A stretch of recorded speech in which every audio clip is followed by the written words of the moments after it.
sens pas bien. Je me sens pas bien. Je me sens stressée, oppressée, angoissée. J'ai l'impression d'avoir une lourdeur. Et pourtant, j'ai une vue exceptionnelle de verdure, de nature, de puissance, de grandeur. Le soleil qui réactive ma mélanine.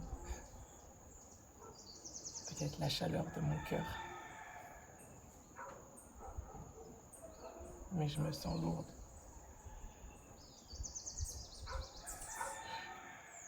Est-ce peut-être parce que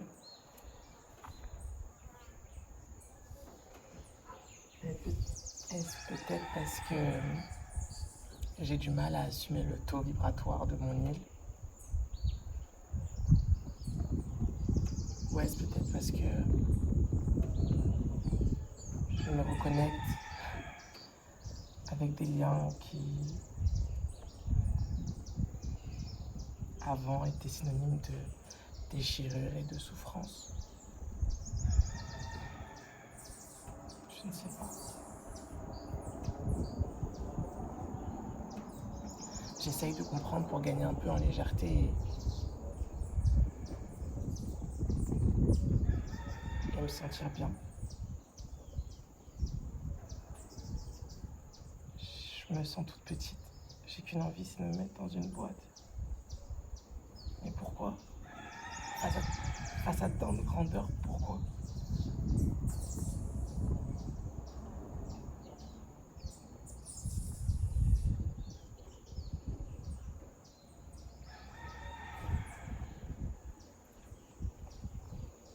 Je me dis que je suis sûrement en phase de libération. Quand j'étais au Sénégal, je ressentais la même chose. Ce souffle court là, je le retrouve. Cette sensation de ne pas pouvoir respirer.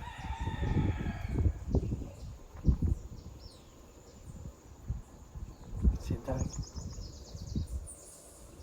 Pourquoi le cerveau? Pourquoi ce ressenti?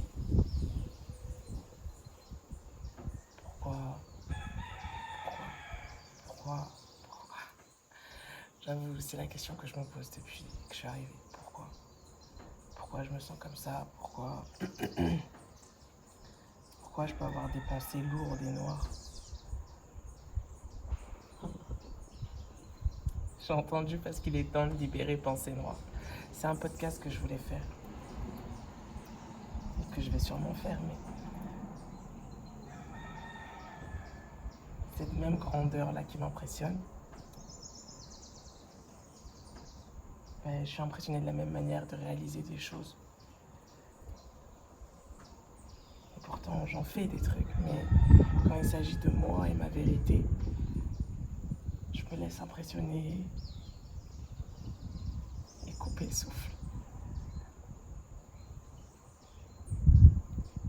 En fait, je me demande, est-ce que je suis dans l'illusion?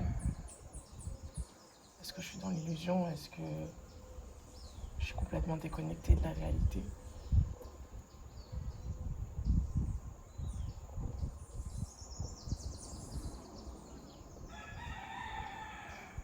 Je ne sais pas.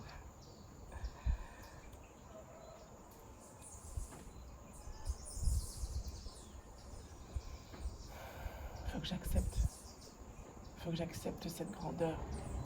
Finalement, accepter ma grandeur. Peut-être que si je la rejette, c'est parce que je rejette aussi la grandeur qu'il y a en moi. La force qu'il y a en moi, la puissance, la générosité qu'il y a en moi. Je suis en colère. Je me sens en colère.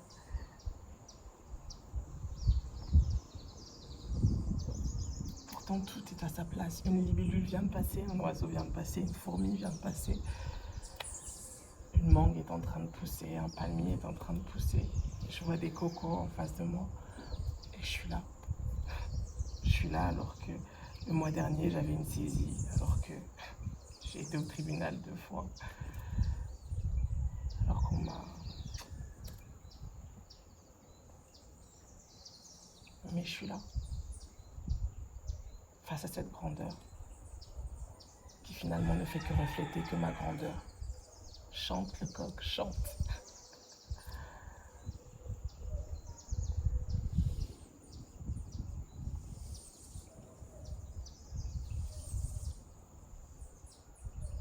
C'est ça.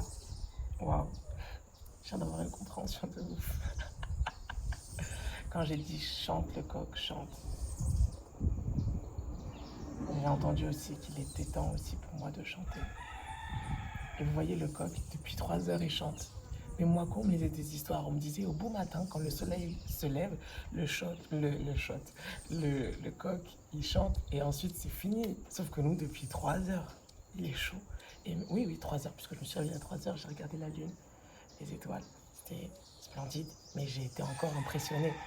Et j'ai été encore impressionnée par cette grandeur, par cette énergie noire qui finalement m'a plus apaisée que l'énergie de la journée, je tiens à le dire. Et parce que c'était paisible, j'entendais seulement la vie en fait. La vie dans sa simplicité. La lune qui m'éclairait et qui m'éclairait. Cette grandeur encore sous un autre angle. Les grenouilles, les oiseaux, les insectes, tout le monde était en harmonie en fait. Et c'est ça quand je dis chante, le coq chante. Tout est dans l'harmonie de chaque chose. Et même s'il chante de 3 heures jusqu'à peut-être 18 heures, puisque j'ai l'impression qu'il s'arrête jamais en fait le coq. Mais c'est la même chose pour moi, c'est la même chose pour toi. Il n'y a pas un temps en fait. Il n'y a pas un temps donné pour chanter que tu es réveillé. Pour chanter que tu as envie de vivre, que tu as envie d'accepter la vie. Il n'y a pas un temps genre propice pour donner ce message. Et quand mon frère il voulait aller à l'église hier, quand on est allé à l'église, il a posé une question, est-ce qu'il est possible que vous ressuscitiez des gens? Et les gens, ils ont répondu non. Moi, je n'ai pas répondu. Parce que j'étais dans ma lourdeur, j'arrivais pas vraiment à me libérer. Et finalement, c'est comme s'il avait ressuscité une petite partie de moi, comme il le dit. Il le dit, nous tous, moi comme toi, on est capable de ressusciter des gens. Et c'est la vérité. Moi, j'ai été souvent dans des relations où on me tuait plus qu'on me ressuscitait. On me brisait. On me rabaissait, on me divisait de moi-même. Mais c'était un choix que je faisais à ce moment-là. C'était ma vérité, ce que je tolérais. Et j'ai ma part de mes responsabilités. Tout ça pour dire que ces personnes-là me détruisaient. Et moi, j'acceptais de m'oublier et de mourir, de faire mourir une partie de moi. Cette partie qui, comme le coq, avait envie de chanter.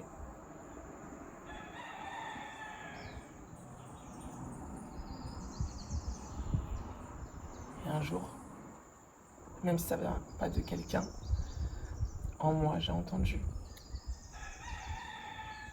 Il est temps de vivre, comme il est temps de chanter, comme il est temps d'exister. Et c'est pour ça que son message, tout a fait sens. Mais il y a des personnes comme ça que j'ai croisées le temps d'un instant et qui m'ont ressuscité cette partie de moi qui était à l'agonie et qui mourait. Pour certaines parties qui étaient complètement mortes, en tout cas laissées pour mortes. J'ai pas rencontré beaucoup de personnes qui m'ont ressuscité. Et c'est pas grave. Mais j'en ai rencontré et je comprends ce que c'est du coup, que de se faire ressusciter et que de ressusciter. Tu sais, j'ai relu un texte que j'ai écrit il y a 1 an, à cette même période. Et je disais, parce que j'avais rencontré une personne justement, qui m'avait ressusciter. Et cette, comment on dit, ressuscitation, résurrection, elle m'a troublée, elle m'a fait peur. J'entendais une partie de moi, la peur, qui disait non, je préfère être laissée pour morte. Je préfère être dans le peu. Je préfère qu'on me rabaisse.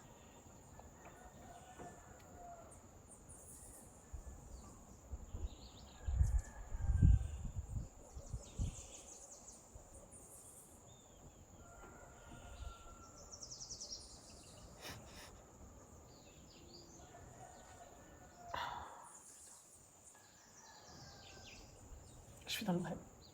C'est bien, je me libère.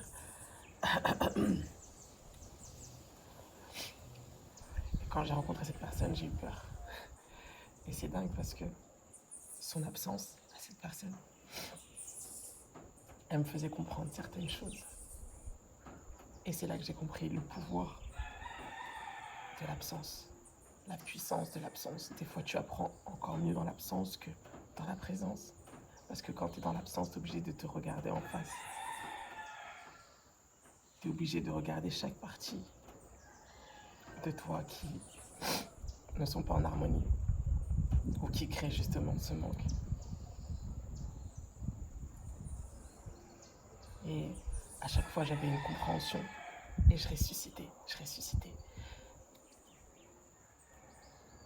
Et je ressuscitais non pas forcément des choses en lien avec cette personne ou en lien avec la relation que j'avais avec cette personne, mais j'ai ressuscité des parties de moi, de relations avec ma mère, de relations avec le manque, avec l'absence,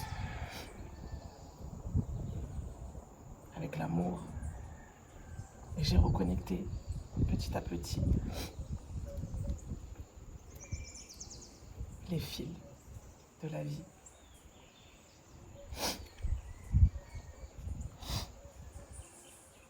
Voilà.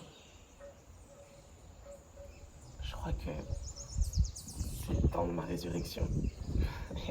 Et on est le 1er avril. Waouh, la puissance de ça. My God. Wow. Je sais, ça fait peur.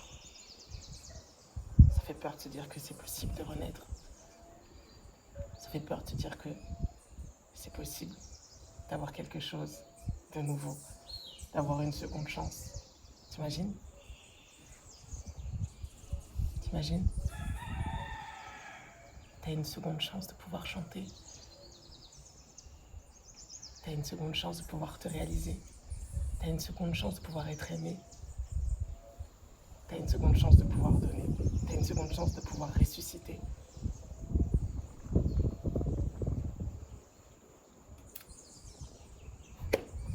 Tu peux que saisir, tu peux que la saisir. Tu peux que saisir cette seconde chance. Je comprends mieux. Hier, je me sentais vraiment lourde, vraiment mal. Et c'était l'avant-résurrection. Quand tu es encore dans ta souffrance, tu as encore tes mains blessées. Tu viens encore la souffrance de ce qu'on t'a fait vivre. Mais tu pardonnes.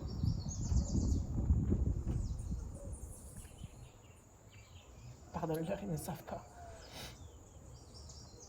Pardonne-leur, ils ne savent pas qu'ils te font souffrir. Et pardonne-leur, et pardonne-toi surtout. Pardonne-toi. Tu ne sais pas encore que tu as le droit de ne plus souffrir. Oui. C'est pas une réalité, une fin en soi de souffrir et de survivre. Tu as le droit de vivre, tu as le droit d'accepter la vie, tu as le droit d'accepter les bénédictions.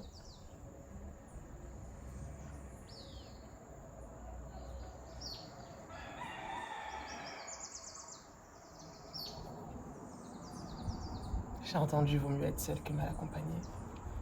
Et ensuite j'ai entendu on n'est jamais seul. Je te jure, on n'est jamais seul, cette énergie-là, cette harmonie.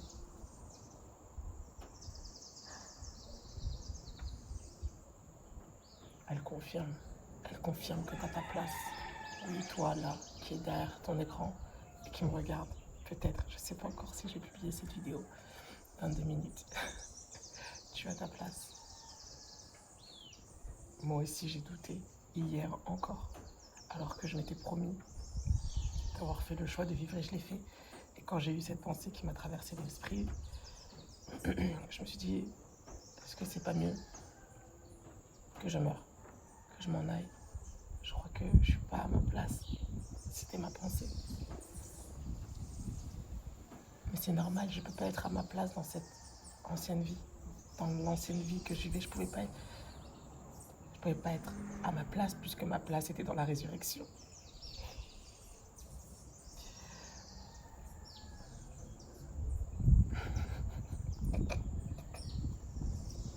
C'est une dinguerie quand même. C'est une dinguerie. Tu ne peux pas être à ta place parce que ta place est dans la résurrection. Tu te sentiras bien dans la résurrection, mais la vie d'avant, tu peux pas puisque tu es obligé de mourir pour pouvoir ressusciter. Je suis dans un délire là. Je me comprends même pas des fois.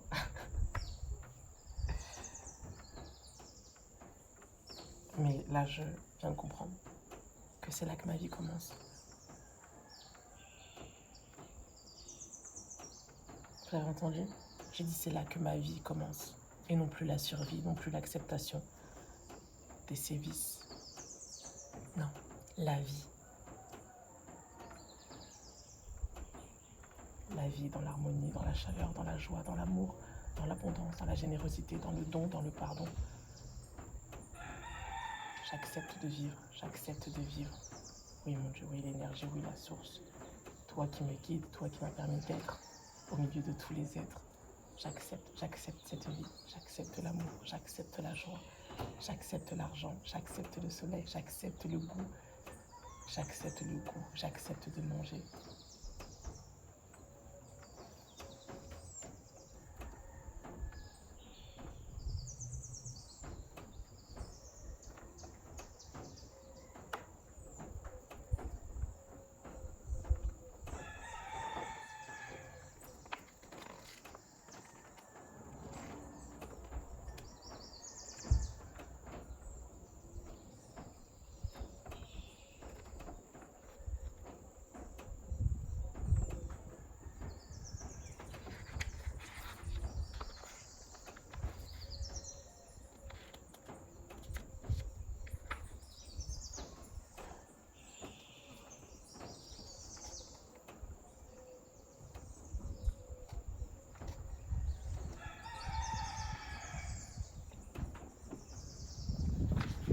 Quand le rideau se lèvera et que vous réaliserez que même l'auditoire est un autre aspect de vous-même, vous comprendrez que le dépassement des perceptions illusoires de votre personnage pourra vous libérer de la scène. C'est seulement à ce moment-là que vous quitterez celle-ci pour aller construire un nouveau théâtre qui sera une meilleure expression de votre être véritable. J'allais prendre une page au hasard de ce livre et j'ai entendu page 68, les 3 dernières lignes. C'est ça, la famille. C'est le moment de se rendre compte de ce qu'il y a en face, de ce qui nous impressionne, de ce qui nous tue. Pouvoir enfin accepter cette partie-là en nous, la faire ressusciter et construire quelque chose de nouveau. Construire un nouveau théâtre, une nouvelle vie, une nouvelle relation, un nouveau métier, que sais-je, qu'importe. Mais acceptons. Acceptons de changer la perception de ce qui nous impressionne en face de nous.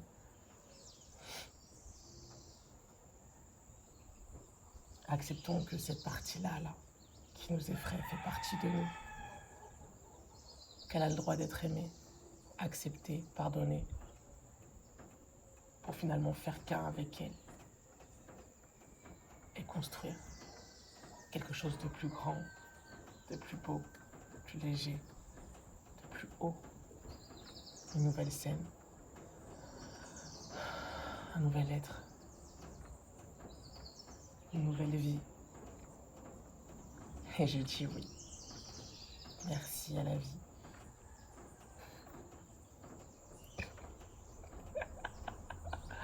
savez pourquoi je rigole? Parce que c'est mes 2 mots de passe. Oui à la vie. Et merci la vie. Et là, la boucle est bouclée. Et je me sens plus légère. Merci. Et le soleil revient. Merci.